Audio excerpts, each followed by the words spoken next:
por uma cidade cheia de gente de fora, línguas misturadas, cultura para todo lado. Tarso era assim, um lugar agitado, cheio de comércio e aprendizado. E foi lá que nasceu Saulo, um judeu diferente da maioria. Ele não era só judeu de sangue, era cidadão romano também, o que naquela época era tipo ter passe livre para quase tudo. Cresceu com educação de elite, estudando com os melhores mestres, e ninguém menos que Gamaliel foi seu professor. O homem era uma espécie de referência viva da lei judaica. Saulo aprendeu a fundo cada detalhe das Escrituras. Decorava passagens, entendia regras, defendia a fé com unhas e dentes. E não pense que ele era morno, não. Saulo era intenso. Quando os seguidores de Jesus começaram a se espalhar, ele ficou furioso. Como assim esse tal de Jesus está sendo chamado de Messias? Isso era um absurdo para ele, um escândalo. Então, fez o que achava certo. Começou a perseguir esses cristãos com tudo. Casas, arrancava gente do lar, prendia, ameaçava. E quanto mais fazia, mais achava que estava agradando a Deus. Inscreva-se no canal para mais histórias bíblicas emocionantes e ative o sino de notificações para não perder nenhum vídeo. Se gostar do conteúdo, sinta-se à vontade para apoiar nosso trabalho com uma ajuda financeira, clicando no botão Valeu Demais. Você também pode se tornar membro do canal e desfrutar de benefícios exclusivos. Só que a história de Saulo ia mudar no momento em que ele menos esperava. Ele estava a caminho de Damasco, com cartas na mão, autorização para capturar os seguidores do caminho. O sol brilhava forte, mas uma luz ainda mais forte surgiu do nada. Tão intensa que ele caiu no chão. Os olhos cegaram, o coração disparou. E aí veio a voz. Uma voz que parecia atravessar os ossos. Saulo, Saulo, por que você me persegue? Ele tenta entender. Quem é você, Senhor? E a resposta ecoa no ar. Eu sou Jesus, a quem você persegue. A partir desse momento, Saulo não enxerga mais o mundo do mesmo jeito. Literalmente, ele fica cego e tudo muda. Se você gosta de histórias e é fascinado por profecias e mistérios do fim dos tempos, não perca nosso e-book Bem-vindo ao Apocalipse. Pegue seu exemplar agora mesmo no link na descrição do vídeo. Ele não via mais nada. Tudo tinha virado escuridão. Os olhos abertos, mas o mundo apagado. A única coisa que restava era o som daquela voz, rodando na cabeça dele como um trovão silencioso. Eu sou Jesus, a quem você persegue. Os homens que estavam com ele não entendiam direito. Viram a luz, ouviram um som, mas não sabiam o que tinha acontecido. Saulo, antes tão seguro de si, agora era guiado pelas mãos, como uma criança assustada. Entrou em Damasco cego, calado, quebrado. 3 dias se passaram. 3 dias sem comer, sem beber, sem conseguir orar. Era como se o tempo tivesse parado. Ele, que antes tinha todas as respostas, agora só tinha perguntas. Enquanto isso, em outro canto da cidade, Deus falava com um homem chamado Ananias. Um discípulo simples, temente, daqueles que andavam quietos, mas sabiam ouvir. Deus o chama pelo nome e ele responde, eis-me aqui. A missão, no entanto, parece absurda.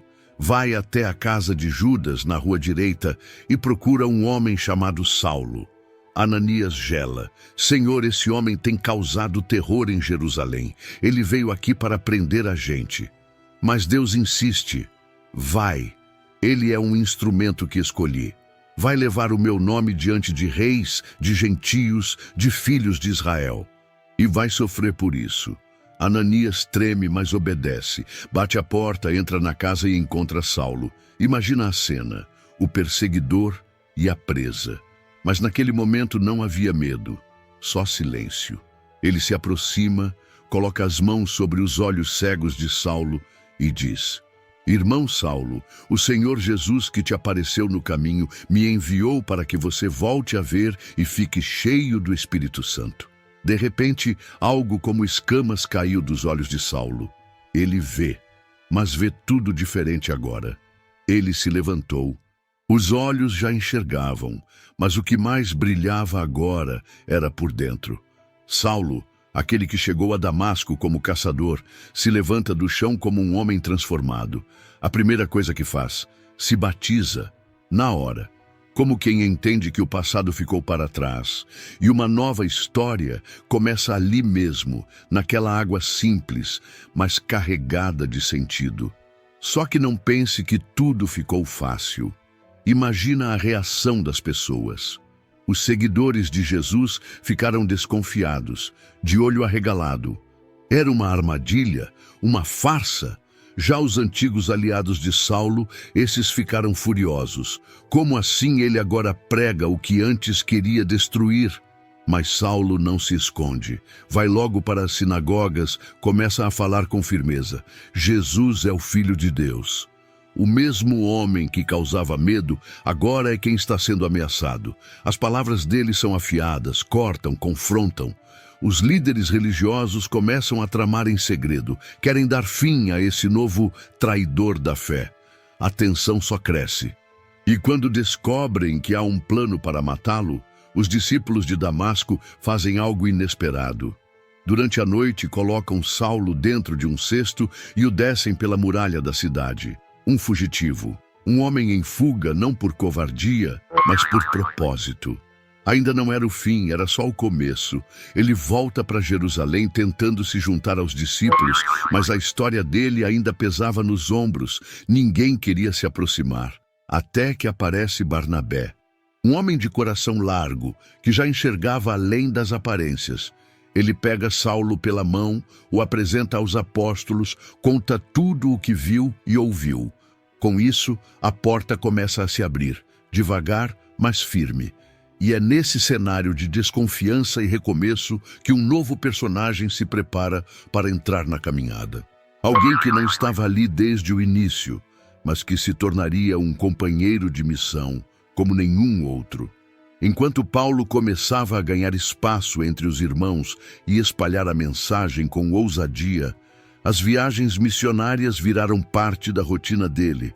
Era estrada, poeira, barco, gente nova, cultura diferente e muita resistência. No começo, ele tinha Barnabé ao lado, companheiro fiel, firmeza total. Mas até entre os bons pode surgir atrito. Um desentendimento sobre João Marcos fez os dois se separarem. Barnabé foi para um lado, Paulo para outro. Mas Deus já tinha alguém em mente para seguir com Paulo nessa nova fase. Um homem chamado Silas. E que cara, viu? Silas era daqueles que não tremiam fácil. Líder em Jerusalém, respeitado entre os crentes, cheio do Espírito, sábio nas palavras. Ele não era só alguém que sabia falar, era alguém que sabia viver o que cria. Quando os apóstolos mandaram representantes para fortalecer os novos convertidos, foi Silas quem escolheram. Isso já dizia muito sobre ele. Paulo percebeu rápido. Esse era o parceiro certo.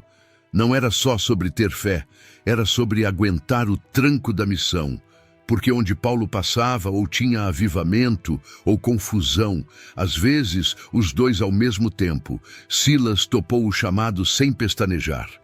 Pegou a mochila, as sandálias e foi. Eles formaram uma dupla poderosa.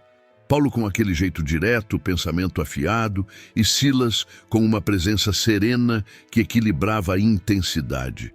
Um completava o outro. A jornada que os dois começaram juntos não seria nada leve, mas também não seria comum. Em cada cidade, uma história. Em cada esquina, um desafio. Gente abrindo o coração, outros tentando fechar a boca deles à força. Mas ninguém segurava o que Deus tinha começado. A estrada levantava poeira enquanto Paulo e Silas seguiam de cidade em cidade. Eles passavam por tudo. Calor, fome, olhares tortos, gente querendo ouvir e outros querendo expulsar. Chegaram em Derbe, depois em Listra, depois em várias regiões ali pela Ásia Menor. Mas foi quando chegaram em Filipos que a coisa mudou de tom. Filipos era uma colônia romana. Tinha aquele ar de grandeza, ruas bem cuidadas, soldados para todo lado e um povo acostumado a obedecer ordens. Paulo e Silas chegaram com o costume de sempre observar, ouvir, orar. Foi assim que encontraram um grupo de mulheres reunidas perto do rio, num lugar de oração. Uma delas, chamada Lídia, vendedora de púrpura, ouviu as palavras de Paulo com o coração aberto. Não demorou, ela e toda a casa foram batizados. Um começo promissor. Só que nem tudo foi bem recebido ali. Um dia, enquanto iam para o lugar de oração, uma jovem escrava começou a segui-los. Ela gritava no meio da rua, dizendo que eles eram servos do Deus Altíssimo, que anunciavam o caminho da salvação. Pode parecer elogio, mas não era. A menina estava dominada por um espírito que dava a ela o poder de adivinhar coisas. Os donos lucravam alto com isso. Ela repetia aquilo dia após dia, até que Paulo, já incomodado, se virou de repente e disse em voz firme: "Em nome de Jesus Cristo eu te ordeno, sai dela." Na hora, o espírito foi embora.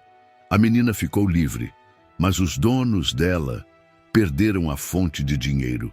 E aí começou a confusão. Eles arrastaram Paulo e Silas até os líderes da cidade. Falsas acusações, gritos, gente aglomerada, e em pouco tempo os dois foram espancados em praça pública. Feridos, injustiçados, foram jogados na prisão, com os pés presos no tronco e guardas vigiando. As costas de Paulo e Silas ardiam. O sangue ainda escorria devagar pelas feridas abertas.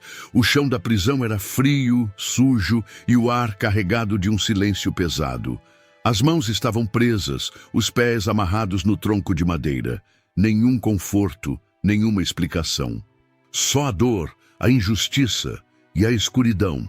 Mas ali no meio da cela, em vez de lamento, começou a surgir algo que ninguém esperava. Um canto, fraco no início como um sussurro, depois mais firme, mais alto. Paulo e Silas começaram a cantar. Louvores, adoração, palavras que não combinavam com o lugar onde estavam, mas que combinavam com o Deus em quem confiavam. Os outros presos ouviam em silêncio. Ninguém conseguia dormir com aquele som. Não era só a melodia, era a paz no meio do caos. Era como se o céu tivesse invadido aquele buraco escuro. De repente, um tremor, primeiro leve, depois forte, forte o bastante para sacudir os alicerces da prisão. As correntes se soltaram, as portas se abriram com um estrondo, um barulho seco, metálico, clang, clang, e então, silêncio. O tipo de silêncio que faz o coração bater mais rápido. O carcereiro acordou assustado, viu tudo escancarado e pensou o pior. Eles fugiram. Desesperado, puxou a espada. Preferia morrer do que enfrentar a punição dos romanos. Mas antes da lâmina tocar sua pele, uma voz gritou no escuro: "Não faça isso, estamos todos aqui." O homem parou. As mãos tremiam. Ele correu até a cela e, em vez de ver fugitivos, encontrou Paulo e Silas de pé. Olhos firmes, feridas abertas, mas ali, presentes. O carcereiro caiu de joelhos sem entender. O que tinha acontecido ali não era só físico, tinha algo maior. O carcereiro mal conseguia respirar. Ainda ofegante, ajoelhado diante daqueles dois homens que até poucas horas atrás ele vigiava como criminosos. Agora eram eles que pareciam livres, e ele, preso. Mas não por correntes, por dentro. A pergunta escapou da boca como um grito sufocado pela alma. "O que eu preciso fazer para ser salvo?" Paulo respondeu sem hesitar, com a firmeza de quem sabia exatamente o que estava dizendo. "Crê no Senhor Jesus, e você será salvo, você e toda a sua casa." Na mesma hora, sem perder tempo, o carcereiro levou Paulo e Silas para fora daquela cela. A madrugada ainda pairava no céu, mas algo novo já estava nascendo ali. Ele pegou água, lavou as feridas dos dois com cuidado. Cada toque, uma mistura de arrependimento e gratidão. Depois disso, ele mesmo foi batizado. Ele, sua esposa, os filhos, os servos, todo mundo. A casa que antes dormia em silêncio acordou em festa. O homem que antes preparava castigos, agora preparava uma mesa. Trouxe comida, serviu com as próprias mãos. Era como se aquela prisão tivesse ficado para trás, não só fisicamente, mas na alma. Imagina a cena. Paulo e Silas, ainda com as marcas das chicotadas no corpo, sentados à mesa com seus antigos inimigos, agora irmãos. O riso da família se misturando com as palavras de fé. Aquela madrugada virou história viva. O dia amanheceu em Filipos com um gosto estranho no ar. Talvez fosse culpa do terremoto da noite anterior ou das vozes que corriam pelas esquinas, mas, para Paulo e Silas, o que estava por vir era ainda mais inusitado. Os oficiais enviaram recado: pode soltar os homens. Simples assim. Depois de tudo, depois das pancadas, da prisão, da humilhação pública. Mas Paulo, com aquele jeito firme, não aceitou sair pelas portas dos fundos. Somos cidadãos romanos, disse ele, com o olhar reto. Nos prenderam sem julgamento, nos açoitaram em público e agora querem nos mandar embora em silêncio? Que venham aqui pessoalmente. Quando os oficiais ouviram cidadãos romanos, ficaram pálidos. Tinham quebrado a lei sem saber. Chegaram apressados. Pediram desculpas, quase implorando que eles saíssem da cidade em paz. Eles foram, mas não calados. Antes de partir, ainda passaram na casa de Lídia, onde já havia uma pequena igreja nascendo. Uma casa que virou refúgio, lugar de oração e começo de uma nova comunidade. Depois dali, a missão continuou. Próxima parada, Tessalônica. Lá também não faltou confusão. Paulo e Silas foram direto para a sinagoga. 3 sábados seguidos falando sobre Jesus, mostrando nas Escrituras que o Messias precisava sofrer e ressuscitar. Alguns judeus creram, muitos gregos também. Até mulheres influentes da cidade começaram a seguir o Evangelho, mas a inveja veio junto. Um grupo se levantou, arrastou um tal de Jason que tinha hospedado os dois e fez um escândalo diante das autoridades. Diziam que Paulo e Silas estavam revirando o mundo. E olha, não estavam mentindo. Para evitar que fossem mortos, os irmãos os mandaram embora às pressas durante a noite. E foi assim que chegaram a Bereia, onde as coisas pareciam, à primeira vista, mais tranquilas. A Bereia era diferente, gente mais aberta, mais disposta a ouvir. Paulo começou a pregar ali também, como sempre fazia, indo direto à sinagoga, abrindo as Escrituras, mostrando que o Messias tinha mesmo que sofrer, morrer e ressuscitar. E os bereanos, em vez de rejeitar, duvidar ou atacar, eles ouviam. E mais do que isso, conferiam tudo com calma, dia após dia nas Escrituras. Não era qualquer conversa que os convencia. Eles queriam entender, ver por si mesmos. E isso fez toda a diferença. Muitos creram, homens, mulheres, líderes. A palavra crescia com força e respeito. Mas a tranquilidade não durou muito. Os judeus invejosos de Tessalônica, ao saberem que Paulo estava em Bereia e que mais gente estava crendo, foram atrás. Como um veneno que escorre devagar, chegaram espalhando confusão, jogando o povo contra eles. A cidade, que era um refúgio, virou um campo de tensão. Os irmãos, preocupados, decidiram tirar Paulo de lá o mais rápido possível. Mandaram ele para Atenas, enquanto Silas e Timóteo, que tinham se juntado à missão pouco tempo antes, ficaram um pouco mais para organizar tudo. Paulo partiu, mas com o coração dividido. Não queria se afastar, mas sabia que ainda tinha muito o que fazer. Em Atenas, a história tomou outro rumo. Paulo se viu cercado de filósofos, altares, ídolos e discursos sofisticados. Era um mundo diferente, onde o povo adorava de tudo, inclusive um Deus desconhecido.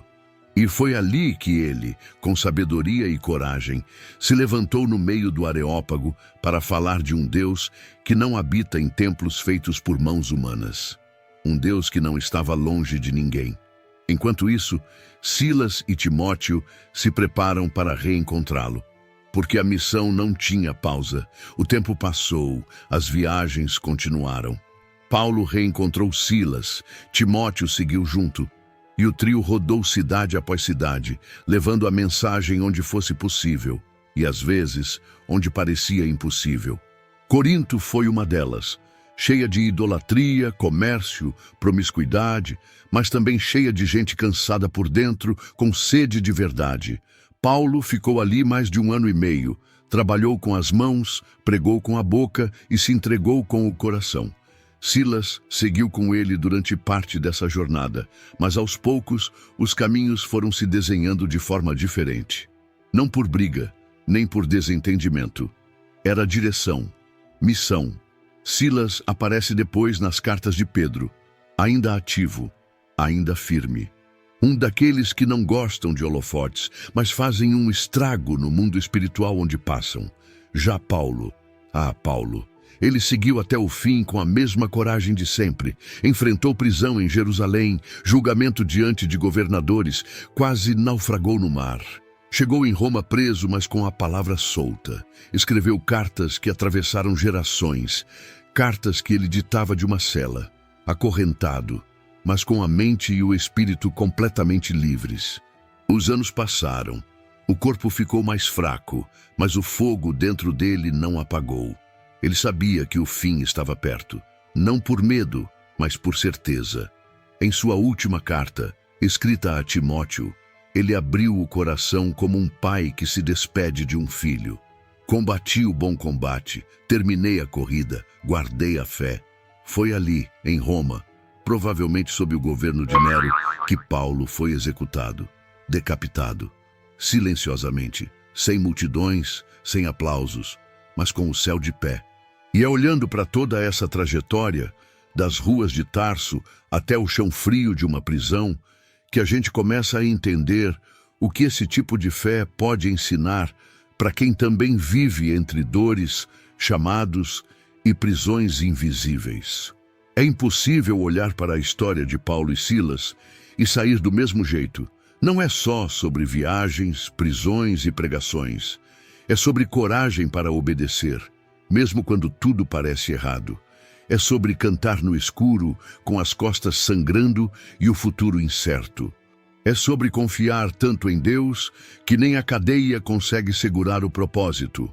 Paulo, o perseguidor que virou pregador. Silas, o companheiro que esteve lá na hora da dor e do milagre.